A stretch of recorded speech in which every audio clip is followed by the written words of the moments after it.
मेरे प्यारे दोस्तों, यह कहानी ईश्वर के प्रति विश्वास और श्रद्धा की है, जिसका शीर्षक है भगवान हमारे साथ हैं।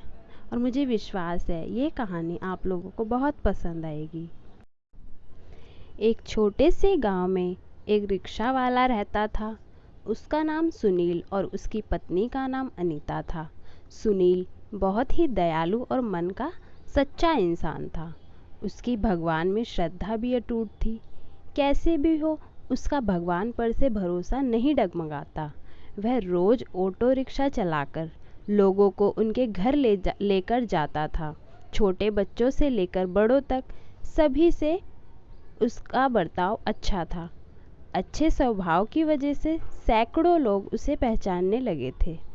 आधी रात भी अगर किसी को ज़रूरी काम के लिए बाहर जाना पड़े तो वह नेक इंसान तैयार हो जाता था। रात के समय भी औरतें भरोसे के कारण इस रिक्शा चालक की रिक्शा में ना डरते हुए जाती थी।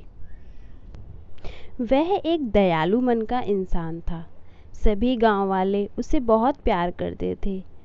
उसकी 3 लड़कियां थीं, चांदनी, सलोनी और अंकिता। वह तीनों पढ़ाई कर रही थी। बड़ी लड़की की पढ़ाई पहले ही पूरी हो चुकी थी। सुनील ने अपनी बड़ी बेटी चांदनी की 12वीं तक पढ़ाई करवाई थी। बाकी की 2 लड़कियां पढ़ाई कर रही थी। उम्र होते ही उसने बड़ी बेटी की शादी करने का निश्चय किया।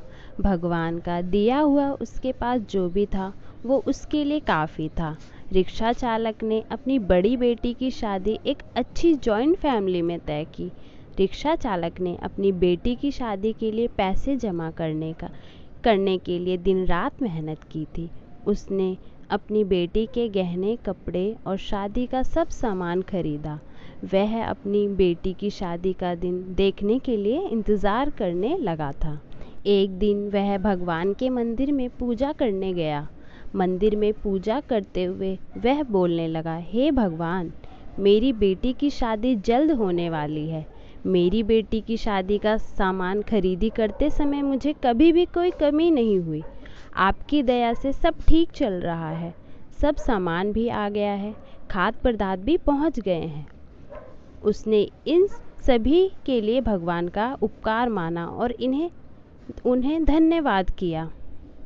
शादी को 2-3 दिन बचे थे।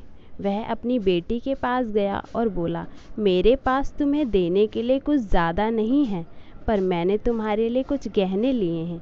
एक अच्छे परिवार में तुम्हारा हाथ सौंप रहा हूँ।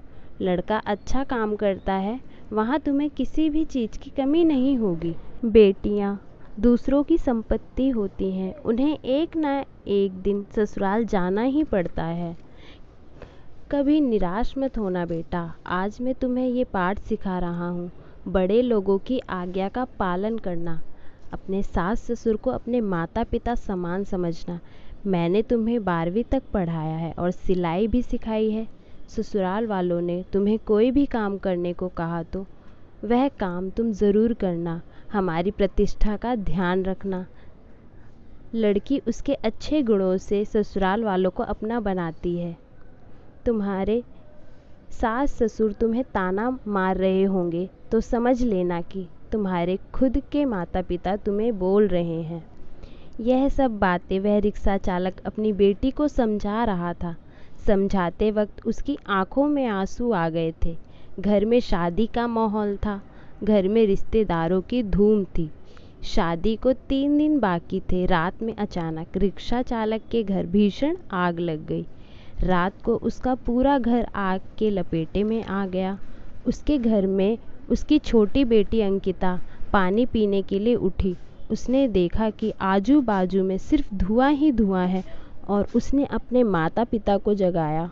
जगाते ही सब आग लगी ऐसा चिल्लाने लगे, कोई तो हमें बचाओ। बड़ी मुश्किल से रिक्शा चालक ने पीछे की बालकनी में जाकर खंबे के सहारे से बालकनी से बाहर जाने का प्रयास किया।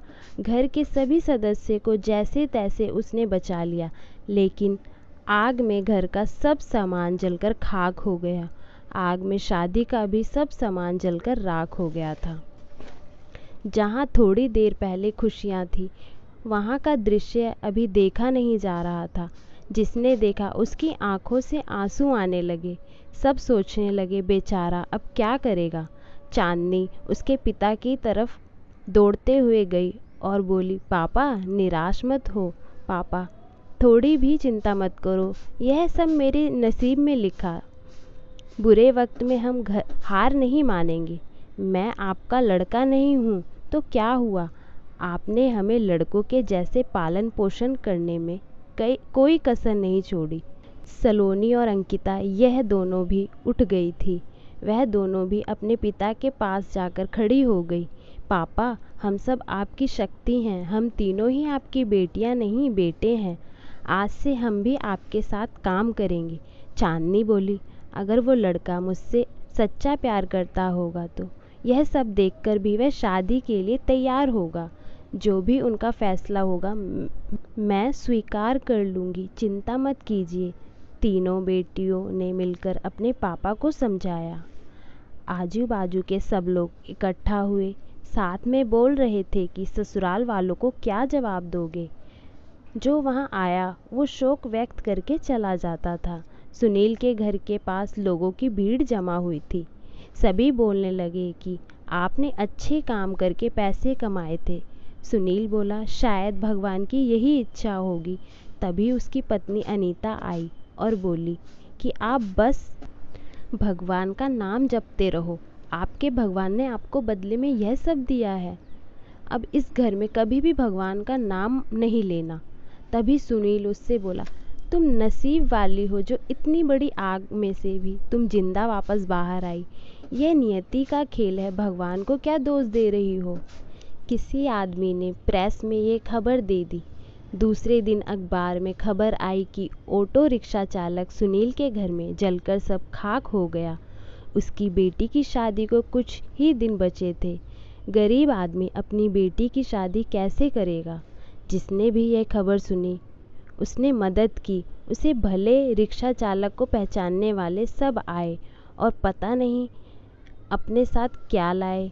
उसका घर तोहफों से भर गया था। किसी ने गहने, किसी ने कपड़े, किसी ने राशन तो किसी ने पैसे दिए।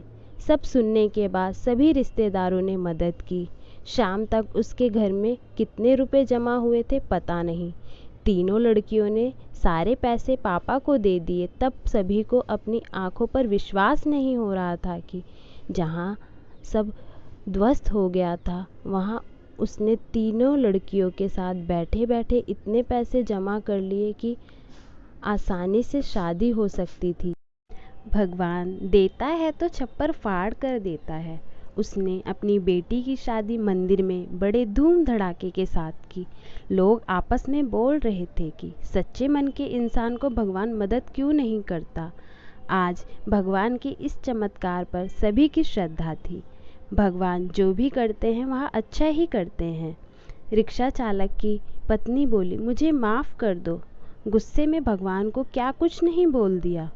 तीनों लड़कियां हंसते हंसते माँ की तरफ देख रही थी। जहाँ कुछ देर पहले सब रो रहे थे वहाँ सबके चेहरे पर खुशी थी।